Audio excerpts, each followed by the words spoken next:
What it do, man? You already know who it is, man. It's your big homie CB Dub, man. Y'all checking in with CB Dub Media live on YouTube, man. Make sure you comment, subscribe, like, and share.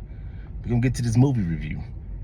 I went and checked out the new Scream 7 movie.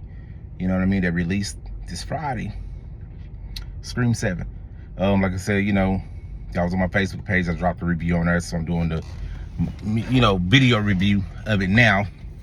Like I said, if you're gonna get what you're gonna get out of this movie, because it's not a bad movie.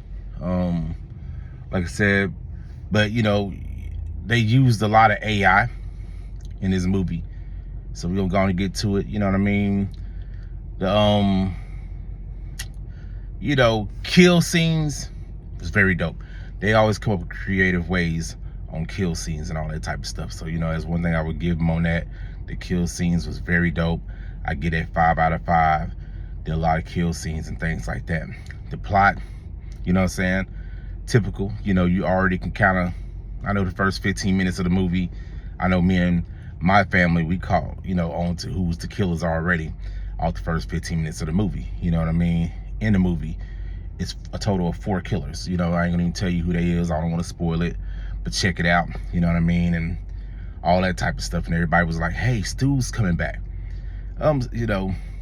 Stu's, not coming back. They had him, he basically in the movie, but it was more like AI. That's what they was using and things like that. So it's kind of one of them things. I think they kind of left it open for sequels or whatever, another sequel or whatever thing. I heard they already in talks for like number 8 or something like that. So like I said, the kill scenes once again was 5 out of 5.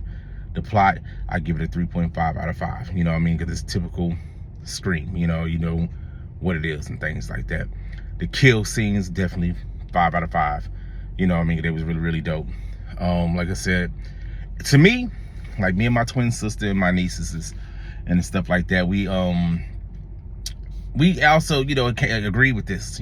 This was more of a comedy horror. You know what I mean? Like I said, it was a lot of comedy in it. You know what I mean? It had a lot of scary stuff, but at the same time, it was more the comedy aspect took over. Really, it was really good though. The comedy was great. Like the AI Stu was still dead on with the comedy. You know what I'm saying? Gail, she made it back to, so it was a lot of nostalgia with that, with Gail coming back. She made a impact and comedy impact, start kicking right into the movie. I'll let you check it out. I don't want to spoil that part, you know what I'm saying? But between Gail and the AI Stu, they had some great comedy lines, you know what I'm saying? Great shit talking, all that type of stuff and everything like that. And the other cast, they was real cool. They was kind of shaky, you know what I mean? But they was cool, you know what I mean? So it wasn't bad. To me, I give it a 3.9 out of 5. Y'all tell me what y'all think about it. Like I said, now let y'all check it out. We're gonna hit y'all with a lot of spoilers and nothing like that. Let you check the movie out first. Let's get it. Bang.